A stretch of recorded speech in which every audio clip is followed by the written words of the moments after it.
Bonjour à tous, Bonjour à tous.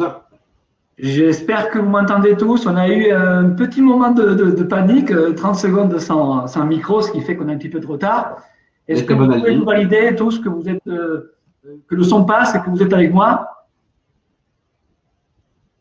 Bon, les bonjours qui arrivent, super. Le son est bon pour tout le monde et l'image est bonne. Ok. Bon, rebonjour. Donc, nous allons faire un webinaire qui va durer entre une demi-heure et 45 minutes sur l'entretien annuel d'évaluation. Bienvenue de nouveau avec nous. Comme vous le savez, maintenant, depuis la fin du confinement, nous continuons à travailler sur les thématiques managériales. Donc, aujourd'hui, nous allons parler de l'entretien annuel d'évaluation. Et ce que je vous propose pour entrer très rapidement dans le vif du sujet, sachant que nous sommes également avec Jean-Christophe Bedos, qui est notre consultant montpelliérain. C'est lui qui va être en charge de reporter vos questions. Et avant de nous présenter officiellement, je vais simplement déjà passer le premier slide, parce que j'aimerais que très rapidement, vous commenciez à poser des questions et surtout à participer. Donc, ma première question à l'ensemble des personnes qui nous suivent est pour vous, que représente l'entretien annuel d'évaluation? Pendant ce temps-là, je vais me présenter, Jean-Christophe va se présenter, et il nous fera une petite topo après de ce que c'est que pour vous l'entretien annuel d'évaluation, et on passera après au déroulé. Donc, je vous laisse déjà commencer à mettre vos commentaires. Le Florian Mansion Institut, vous le connaissez pour la plupart d'entre vous, 44 ans d'expérience dans les ressources humaines, avec toute la palette complète des métiers du conseil RH, en passant par le recrutement, le placement, la formation, les liens de compétences, le coaching et le conseil RH. Donc, nous sommes reconnus au niveau national et très présents maintenant depuis quelques semaines sur la thématique de la formation digitale, bien entendu, par le biais des webinaires. Rapide présentation, Augustin Valero, 47 ans, associé depuis maintenant une vingtaine d'années au sein du Florian Mansion Institut avec Loïc Douillère et avec Florian Mansion. J'ai plusieurs mandats patronaux actuellement, notamment dans le cadre du MEDEF et de la Chambre de commerce, où je suis trésorier. Et j'ai également donc, la fonction au sein de l'équipe de consultant et de dirigeant du Florian Mansion Institut. Jean-Christophe, je te laisse te présenter. Oui, donc je salue à nouveau les webinaristes qui nous suivent. Et je suis ravi, Augustin, de partager ce moment avec toi. Donc Jean-Christophe Bedos, consultant pour le Florian Mansion Institut. Ma carrière professionnelle s'est effectuée dans la grande distribution pendant une dizaine d'années, puis j'ai dirigé une régie publicitaire. Autant d'activités durant lesquelles l'entretien annuel d'évaluation était un outil que j'utilisais. Et à l'époque, une intervention comme celle-ci m'aurait certainement été très utile. J'ai continué dans l'immobilier et avant de collaborer avec le Florian Mansion Institut, j'étais conseiller entre autres pour la Chambre de commerce et d'industrie de Clermont-Ferrand et j'accompagnais des chefs d'entreprise en développement commercial et en recrutement. Voilà, pour faire une présentation synthétique pour pouvoir passer au vif du sujet. Très bien. Par rapport à la question qui est posée, Jean-Christophe, assez spontanément, les réponses n'ont pas tardé. Assez spontanément, l'entretien annuel d'évaluation ressort comme un outil de management, comme un temps privilégié, un temps d'échange, un temps pour faire le point sur les compétences, sur les besoins d'évolution, les envies de formation éventuellement, les objectifs qui avaient été fixés, les objectifs à atteindre. Pour une personne, ça représente aussi des cris, des soupirs, voire des pleurs, donc des expériences d'entretien d'évaluation un peu traumatisantes, qui dépend, je pense, de la préparation de part et d'autre, mais tu vas nous en dire plus sur le sujet. Alors très bien, vous avez bien résumé ce que doit être normalement l'entretien annuel d'évaluation. Il faut savoir aussi qu'il est parfois bien vécu, parfois un peu moins bien vécu, quand tu disais tout à l'heure des cris et des soupirs. C'est vrai que c'est un exercice qui est quand même très important dans la vie d'un collaborateur et lorsqu'il se traduit par des problèmes de communication, lorsqu'il traduit des problèmes de communication, voire de préparation, il peut devenir très compliqué. Si vous voulez bien, on va aborder le sujet sur ces quatre points, en fait. Tout d'abord, on va définir l'entretien annuel d'évaluation. On va ensuite voir quelles sont les difficultés que l'on rencontre habituellement sur ce type d'exercice. On va parler aussi de nouvelles attentes. J'ai voulu mettre l'accent là-dessus. Ce ne sera pas un webinaire axé outils et pratico-pratique. Pour cela, on a prévu une formation dans quelques semaines, j'en parlerai après. Mais sachez qu'il y a quand même un contexte nouveau, une évolution dans la manière de travailler, et c'est ce que je voudrais aborder aujourd'hui au travers de cette nouvelle façon dont on devrait aborder l'entretien d'évaluation. Et puis, bien évidemment, nous passerons à la mise en forme, c'est-à-dire, je vous proposerai de mettre en œuvre l'entretien annuel d'évaluation avec une nouvelle approche. Jean-Christophe, des réactions pour l'instant? Pour l'instant, non, pas des réactions aussi, et entre autres des choses qui passent et qui vont faire écho à ce que tu vas dire, entre autres le fait de dissocier certains types d'entretiens, l'entretien annuel, l'entretien professionnel, ainsi de suite. Donc des webinaristes qui sont au fait de la chose, visiblement. Bon, écoutez, alors ce qui est intéressant, c'est que on a tous un petit peu d'expérience en matière d'entretien annuel d'évaluation, et que l'approche classique, c'est celle que je présente dans ce PowerPoint, dans ce slide, c'est le moment d'évaluation du travail, des performances sur l'année écoulée. Ce qu'il faut comprendre, c'est qu'on est sur un travail à court terme. L'entretien annuel d'évaluation, il porte bien le nom qu'il porte, c'est sur l'année. Et donc, très souvent, il se traduit par un point entre le collaborateur et le manager sur l'atteinte ou pas des performances tout au long de l'année. Ma première question, c'est quelque chose qui revient souvent, c'est est-il légal? Est-il une obligation légale? Et vous devez savoir que l'entretien annuel d'évaluation n'est pas une obligation légale. Il n'y a ni le Code du travail, ni les conventions collectives qui le mentionnent. Et donc, ce qu'il faut savoir, c'est que vous n'avez aucune obligation de le mettre en œuvre dans votre entreprise. Alors, bien évidemment, ça reste, et on l'a dit tout à l'heure, certains webinaristes l'ont dit, c'est un outil de management. C'est vrai aussi que c'est surtout un outil de gestion des ressources humaines. Et par rapport au risque que l'on peut avoir à ne pas faire un entretien annuel d'évaluation, c'est tout simplement se priver d'un outil de management. Et aussi, il peut y avoir un risque quand même prud'homal, puisque, admettons que vous vous séparez d'une personne et que vous le faites pour non-atteinte d'objectifs, si vous n'avez pas pris le temps de noter quels sont les objectifs qui n'ont pas été atteints, forcément, vous n'allez pas avoir de preuves pour justifier ce licenciement. Donc, ça peut poser un problème. Et je préfère rester sur l'aspect positif.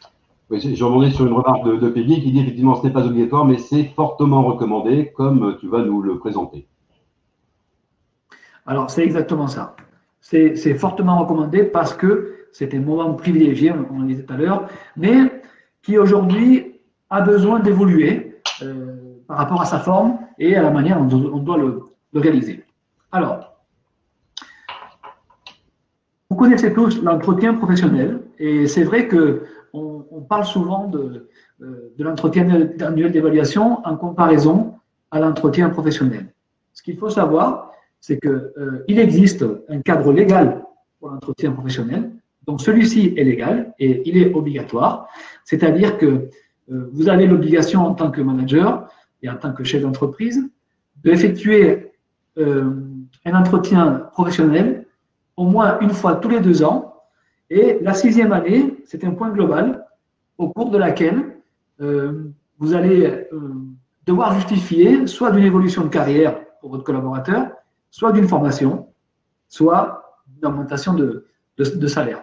Donc là, il faut savoir que l'entretien professionnel est un outil de management aussi, qui lui s'inscrit plus dans une démarche de gestion des compétences et dont l'objectif est de permettre aux collaborateurs de s'adapter aux attentes de l'entreprise en matière d'évolution professionnelle, de compétences à acquérir pour atteindre les objectifs que s'est fixés, mais aussi de développer ce terme qui est en rouge ici, l'employabilité. Vous connaissez tous ce terme ou pas? En tout cas, l'employabilité définit la capacité d'un collaborateur à retrouver un job sur le marché du travail. Passer 20 ans dans une entreprise sans rien apprendre, sans acquérir des compétences, c'est un véritable problème, puisque le jour où vous vous retrouvez au chômage, vous allez être en difficulté pour justement retrouver un job. Et l'employabilité, c'est justement le résultat de toutes ces années de formation et d'apprentissage au sein d'une entreprise.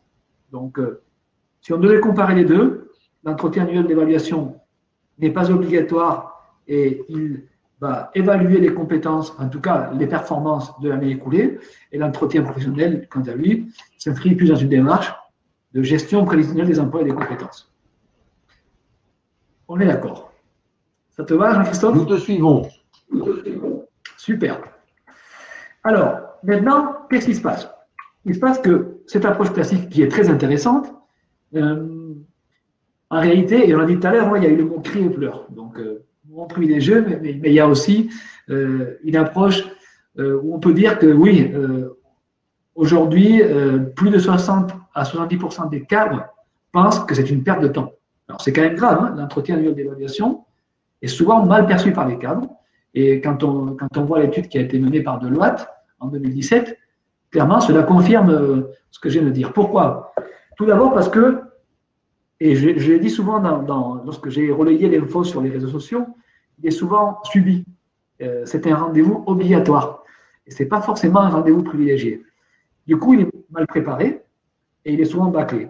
Donc vraiment, la difficulté que l'on peut rencontrer aujourd'hui avec ce genre d'exercice, c'est qu'il est mal perçu par les cadres parce qu'on le trouve inefficace. Dis-moi.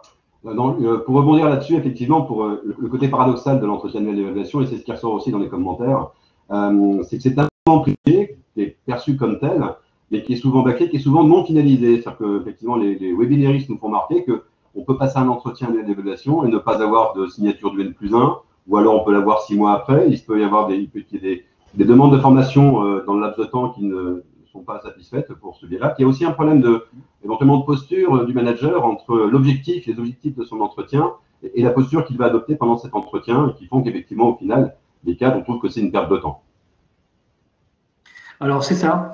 Voilà, la difficulté, Jean-Christophe, et les webinaristes ont bien raison. On a vraiment, c'est un outil qui doit être cadré, préparé, avec des supports écrits. On le verra tout à l'heure, il y a une préparation en amont et il y a une préparation en aval. Pendant, excusez-moi. Et après, derrière, il faut des actes. Un entretien annuel d'évaluation, souvent, se termine par on s'est dit des choses et il n'y a pas derrière un plan d'action. On ne prévoit pas forcément la mise en œuvre par rapport à ces fameux objectifs qui devaient atteindre. Clairement, oui, il y a un problème de formalisme.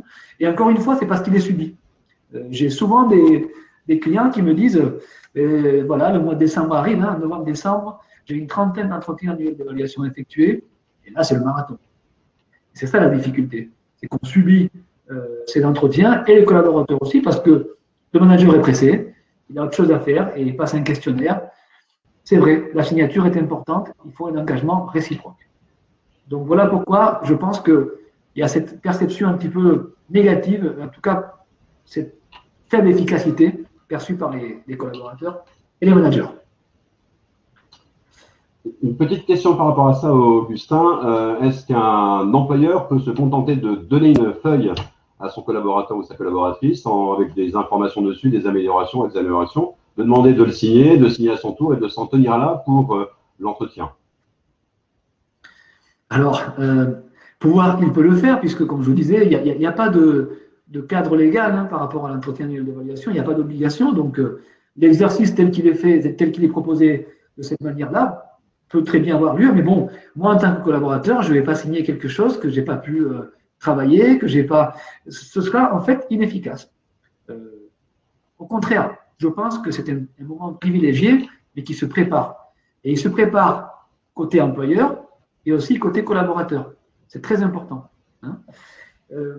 Ce que je voudrais ajouter aujourd'hui aussi, et ça c'est important, et bon, c'est un peu la fin de l'entretien d'évaluation, vous l'avez compris, c'est surtout la fin de l'entretien d'évaluation tel que on le pratique aujourd'hui. Pourquoi? Parce que tout simplement, un seul entretien par an n'est pas suffisant.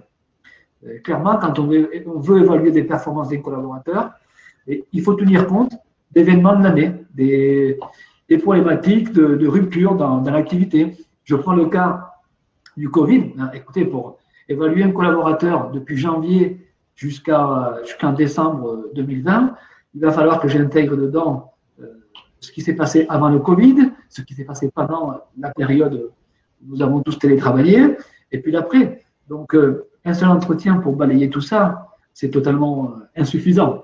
Ce qu'il faut savoir aussi, c'est que de plus en plus d'entreprises travaillent en mode projet.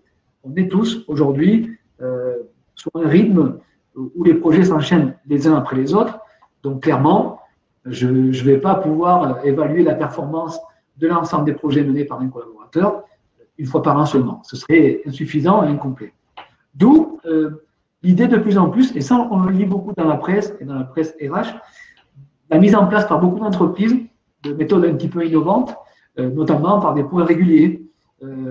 Et c'est vrai aussi que le fait de faire des points réguliers vous permet d'avoir en permanence un pilotage sur des outils de pilotage pour les managers qui pourront guider les collaborateurs.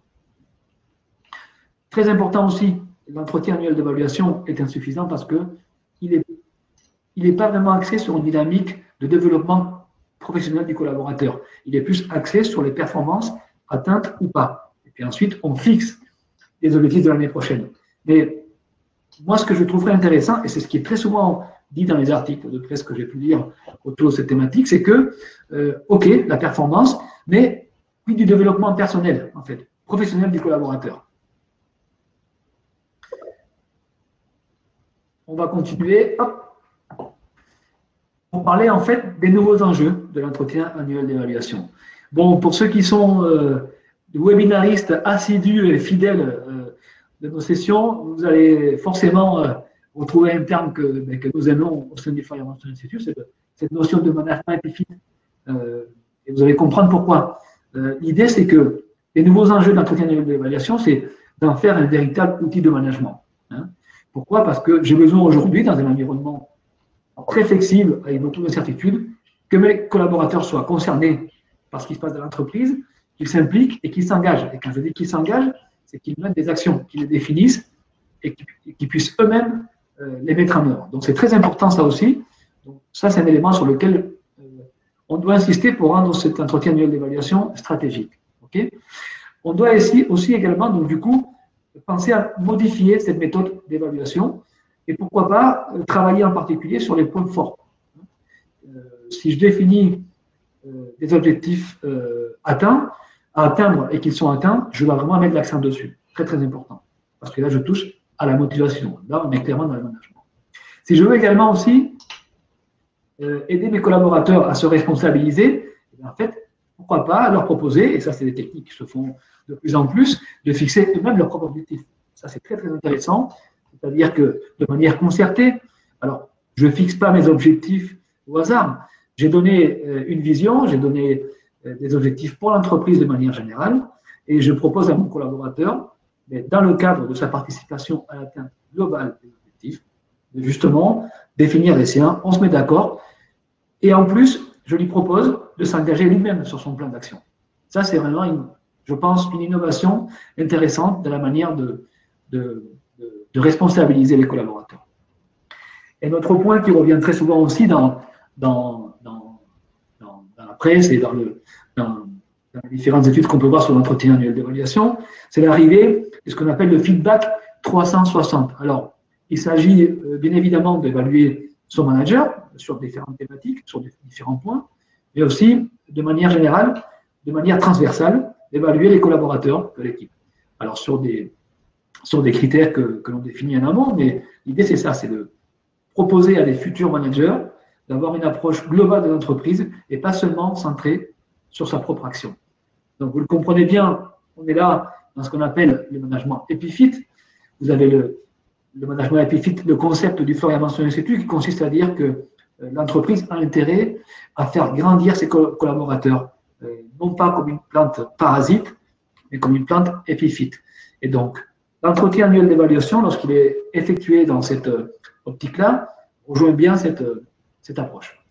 Des commentaires, Jean-Christophe? Oui, des commentaires, entre autres, concernant à nouveau la différence entre l'entretien professionnel et l'entretien annuel d'évaluation. La première chose, c'est est-ce qu'on peut se permettre de mener les deux entretiens durant le même temps? Alors légalement, ça semble effectivement difficile. Est-ce qu'il peut être intéressant ou non de faire les deux entretiens le même jour, voire dans la foulée, compte tenu du fait que ça me reste un moment privilégié? Je pense que ce soit pas opportun, mais qu'en penses-tu? Alors, ce qui se passe, c'est que l'entretien professionnel est obligatoire au moins tous les 2 ans. Donc, j'insiste là-dessus, au moins tous les 2 ans. Donc, vous avez compris, il est possible de le faire plus qu'une fois tous les 2 ans. Donc, ça veut dire que oui, c'est une très bonne question. Et d'ailleurs, ça rejoint un peu ma vision de l'entretien annuel d'évaluation, celle que nous avons au sein du Formation Institut. Oui, il y a 2 axes à développer. Les performances sur des périodes courtes, mais aussi y ajouter des éléments d'évolution de carrière tels que le propose l'entretien professionnel. Donc oui, je suis pour une double approche et c'est ce que je vais expliquer tout à l'heure. Ça te va? Ça me va. Une autre remarque intéressante par rapport à ce feedback 360, c'est aussi le fait d'intégrer à ce moment-là des relations avec les clients et les fournisseurs. Et c'est vrai que ça permet d'avoir une vision encore plus globale, alors systémique de cet entretien. C'est ça. Alors, quand j'étais un peu plus jeune, j'ai fait partie du centre des jeunes dirigeants à Montpellier. Et c'est vrai qu'on travaillait à l'époque sur ce qu'on appelle la performance globale. Et cette performance globale, elle est évidemment à mettre en œuvre en interne, c'est-à-dire que j'ai intérêt à faire en sorte que mes équipes se développent pour atteindre les performances de l'entreprise. Mais si je veux être complet, j'ai intérêt à intégrer dans cette dynamique aussi bien mes fournisseurs que mes partenaires, en fait. Vous voyez? Donc ça rejoint bien cette idée de feedback à 360. Pourquoi ne pas mettre en place aussi des outils d'évaluation ou d'aide au progrès des collaborateurs des entreprises avec qui nous travaillons en partenariat? Clairement, oui. C'est une tendance actuelle. Je vais continuer maintenant sur la proposition de mise en œuvre. Alors, parce que bon, c'est bien de voir un peu les grandes tendances, mais comment concrètement, quelqu'un qui n'aurait pas l'habitude ou qui est en train de se poser des questions, comment mettre en place donc l'entretien annuel d'évaluation? Alors clairement, il y a une phase préparatoire qui est obligatoire. Alors, elle concerne aussi bien, et là j'insiste, le collaborateur que le manager. C'est-à-dire que ce n'est pas seulement le manager qui doit préparer l'entretien annuel d'évaluation. Le collaborateur doit être prévenu à l'avance, avoir un document de synthèse lui permettant, lui, de travailler sur ses propres performances et également aussi de travailler sur ses prochaines propositions. C'est le cas aussi pour l'évaluateur, le manager. Il est important, et ça c'est très très important, que vous connaissiez parfaitement la fiche de poste des collaborateurs pour lesquels vous allez faire l'entretien annuel d'évaluation.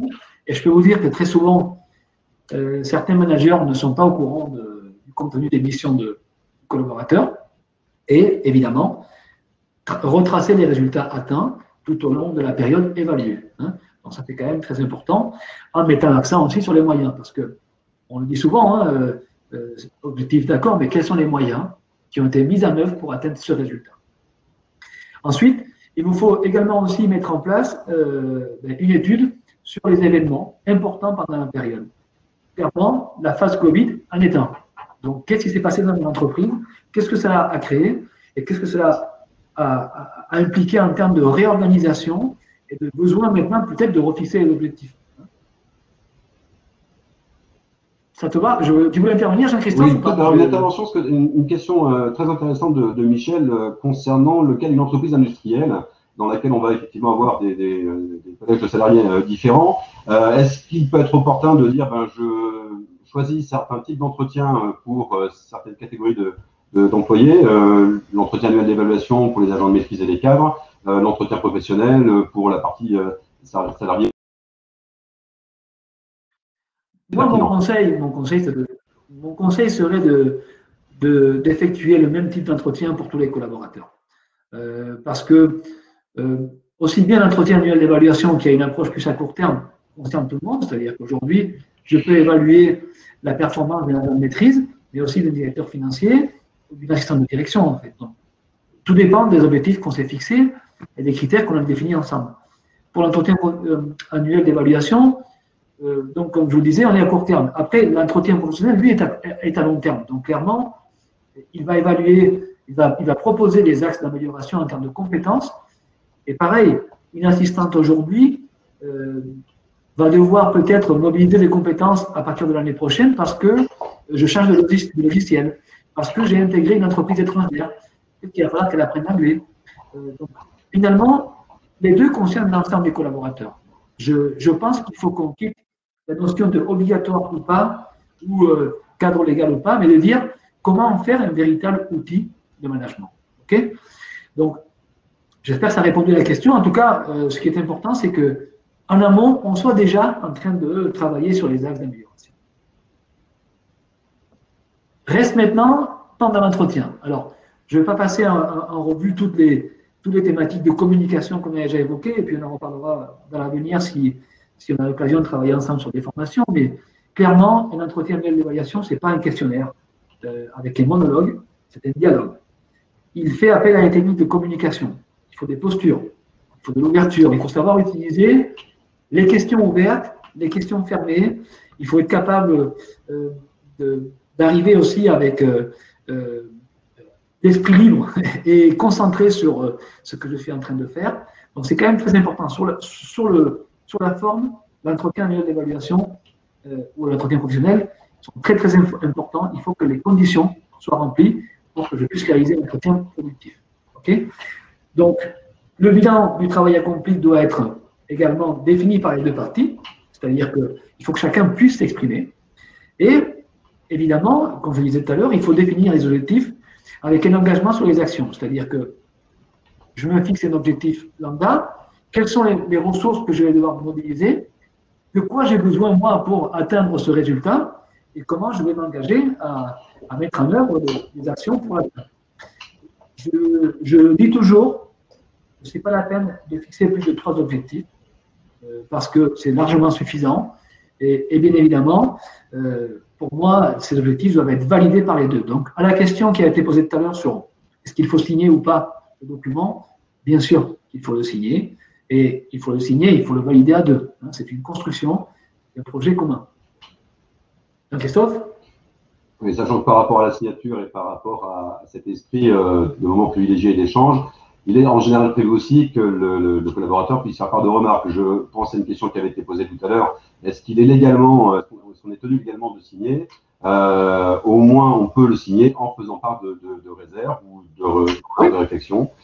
Sachant que c'est une posture qui n'est pas forcément facile à assumer pour le collaborateur, mais comme c'est un moment à part, un moment avec une certaine neutralité, ça peut être à prendre en considération. Une question en termes d'organisation, est-ce qu'il est recommandé que le RH ou la RH et le manager N+1 soient présents pour l'entretien annuel d'évaluation? Même question par rapport à l'entretien professionnel. Alors, c'est vrai que le manager peut se faire accompagner du RH, qui lui va être là peut-être pour proposer des axes de formation, et il maîtrise peut-être mieux ce que c'est qu'un plan de formation. Donc oui, ça peut être intéressant de le faire à deux, le binôme, et aussi bien pour l'un que pour l'autre. Je confirme. Important aussi, et ça je tiens à le dire, éviter les entretiens une fois par an, en décembre et en novembre.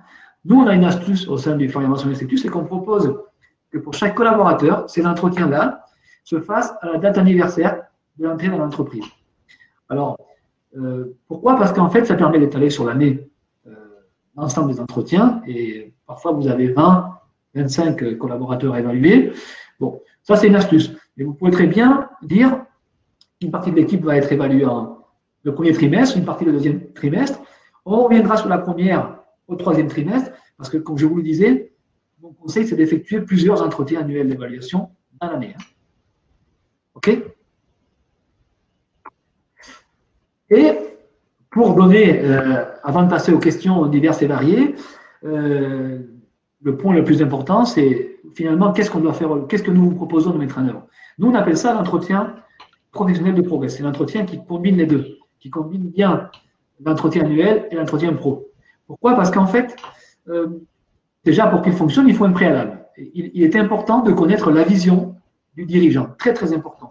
Si vous faites une évaluation des performances atteintes d'un collaborateur, il faut qu'elle soit en rapport. Il faut qu'elle soit en rapport avec ce qu'attend l'entreprise à moyen, long terme. C'est très, très important ça. À quoi bon atteindre un résultat si je n'ai pas compris quelle est ma part dans la performance globale, en fait. Donc, très, très important.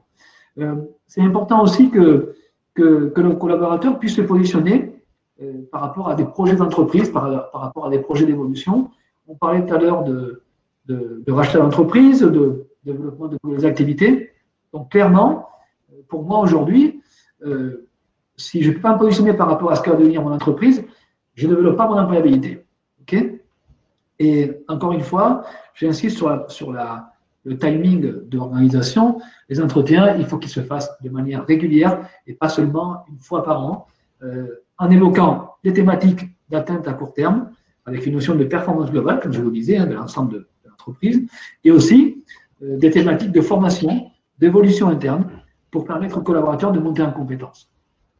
Voilà ce que je voulais vous dire aujourd'hui. C'était une rapide approche en essayant de vous éclairer sur les nouveaux enjeux de cet outil. Ce que j'aimerais maintenant, c'est donner un peu plus de place à vos questions et je suis dispo pour en parler avec vous. Tu as répondu directement ou indirectement à différentes questions qui ont été posées. La dernière est intéressante à nouveau, dans la mesure où on demande est-ce qu'il est possible de l'entretien qui permet de définir des objectifs pour des personnes qui ont une rémunération liée à des primes sur objectifs.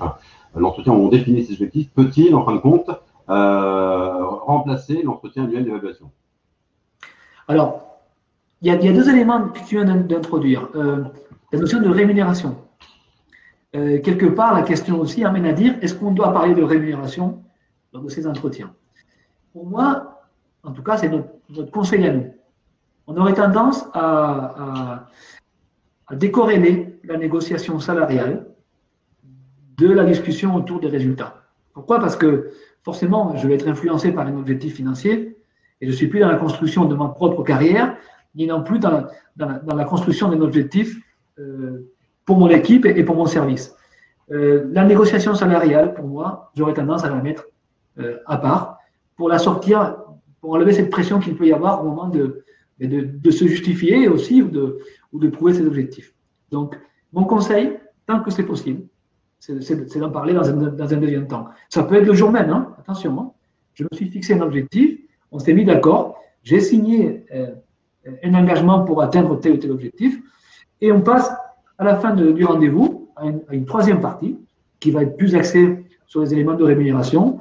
Il sera important que le collaborateur ait là une grille, en tout cas des informations sur la politique de rémunération d'entreprise, sur la manière dont l'entreprise gère les évolutions salariales. Mais ça, je mettrai ça vraiment après s'être engagé ensemble sur les objectifs.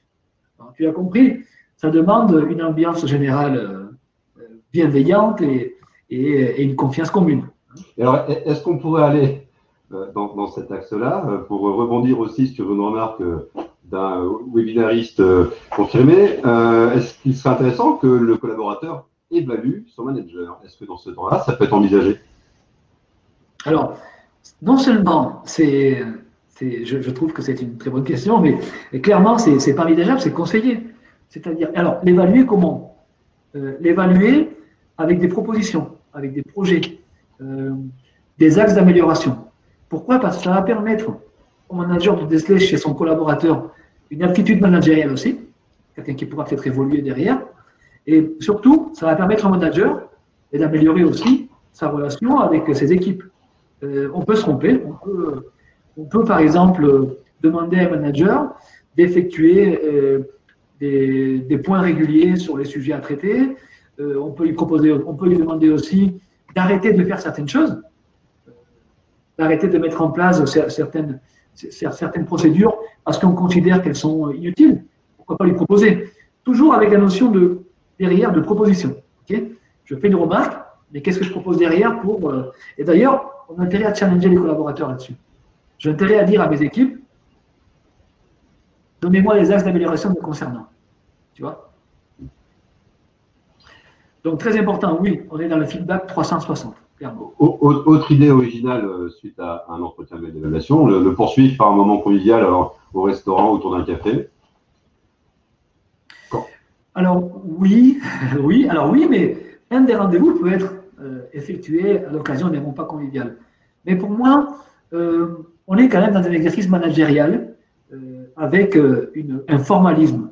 Il y a un côté non pas solennel, mais formel de l'entretien annuel ou l'entretien professionnel. Ou alors l'entretien professionnel de progrès, que l'on appelle nous. Pour moi, il faut un formalisme. Le restaurant, c'est bien pour travailler sur un sujet, sur une discussion que l'on a eue. J'ai un objectif j'ai un problème à résoudre, on peut le faire à table, il n'y a pas de problème. Mais on doit être dans des conditions de travail isolées, concentrées et en capacité de faire des propositions et de s'engager. Concernant la durée optimale d'un entretien, on part sur 1 heure, on part sur 2 heures, on s'adapte. Idéalement, c'est 1 heure, pas plus. Si on est sur des sujets, une première partie sur les résultats à atteindre dans une période courte, en fait, et une deuxième partie sur les projets de carrière par rapport aux attentes de l'entreprise, on est sur 1 heure, 1 heure et demie maximum. Tout en sachant que d'abord, il faut avoir bien préparé le rendez-vous, hein, très très important. Hein. On ne découvre pas la fiche de poste sur place, on ne découvre pas le dossier de l'année précédente sur place. Ça, je ne l'ai peut-être pas encore dit, mais il est important de récupérer les éléments de l'année précédente, bien sûr, hein, pour pouvoir travailler sur les engagements qui ont été pris à l'amont. Une question aussi concernant la périodicité, tu l'as abordé tout à l'heure. L'entretien de l'évaluation, on le fait plutôt en fin d'année, en début d'année. Est-ce que c'est assujetti à une éventuelle périodicité dans l'activité de l'entreprise? Alors, l'idéal, c'est d'y trouver le moment stratégique pour l'entreprise, justement.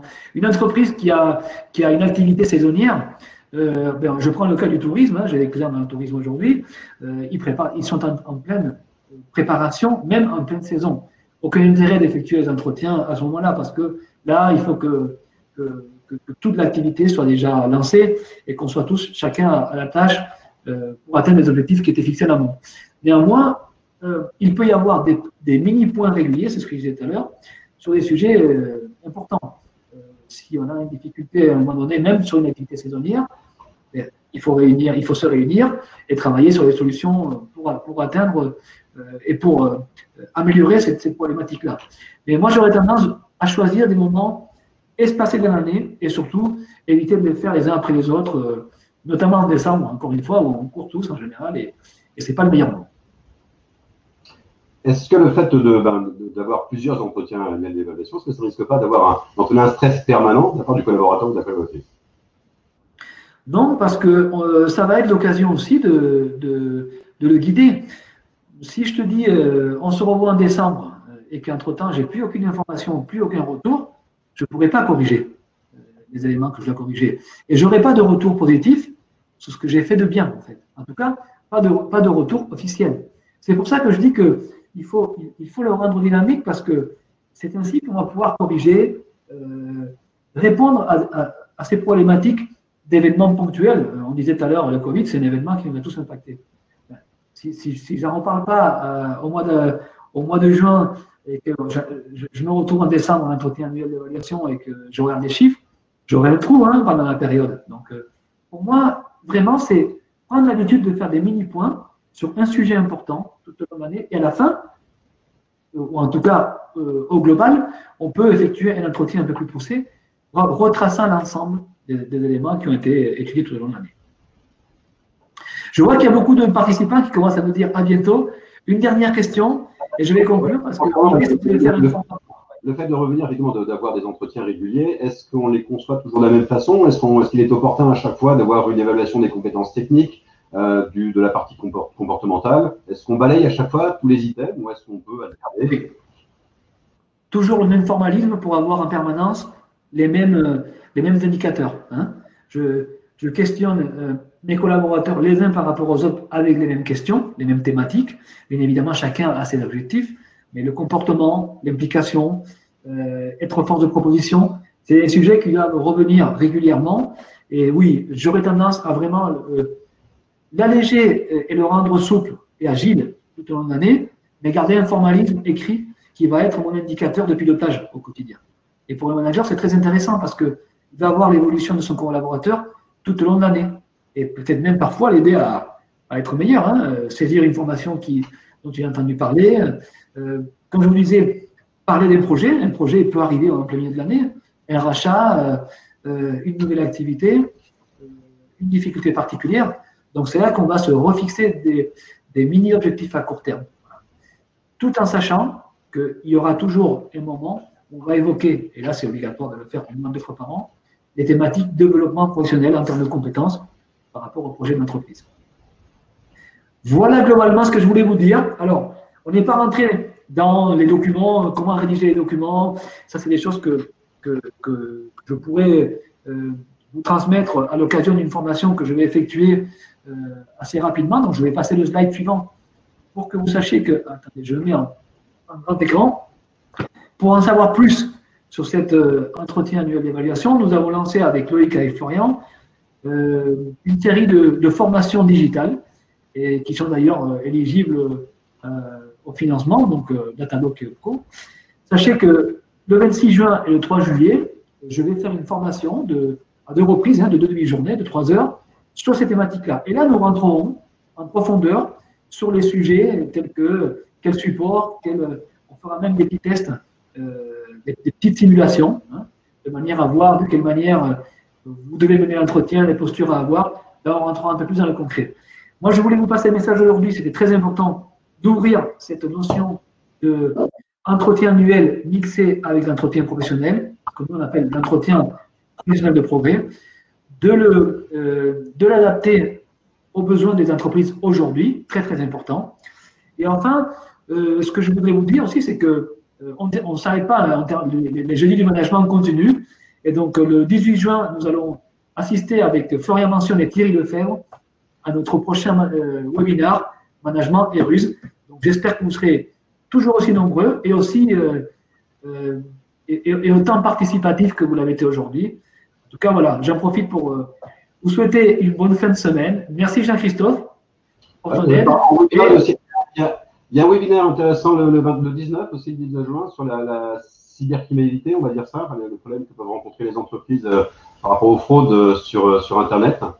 Avec Philippe Lemar, tout à fait, oui. Voilà. Et le 25 juin, le manager face à la liberté et la responsabilité, qui promet aussi d'être passionnant. Et je te remercie, Augustin, d'avoir donné la possibilité de co-animer ce webinaire avec toi. C'était un moment très sympathique et très instructif. Et les webinaristes manifestent aussi leur contentement. Écoutez, j'en suis ravi. Je suis content de vous voir de nouveau. Je sais qu'il y en a plein qui ont repris le travail dans les entreprises. Donc, super. Ben, on continue à se former et à travailler ensemble sur des sujets qui nous semblent intéressants. Bonne semaine à tous. Une toute dernière chose, ouais. Le webinaire est accessible en replay. Alors oui, pardon, oui. Vous allez tous recevoir un mail avec le PowerPoint, bien entendu, le PDF, et bien évidemment le replay que vous pourrez consulter sur la télé du Florian Mention Institut. Et sachez que vous aurez toutes les dates pour vous inscrire, bien évidemment, à nos différents webinaires. Donc, je vous envoie un mail, certainement d'ici demain. À très bientôt. Et n'hésitez pas à vous inscrire à notre formation. Je le répète, c'est le 26 juin et le 3 juillet. Je compte sur vous et à la prochaine. Bon appétit. À bientôt. Au revoir, Augustin. Au revoir.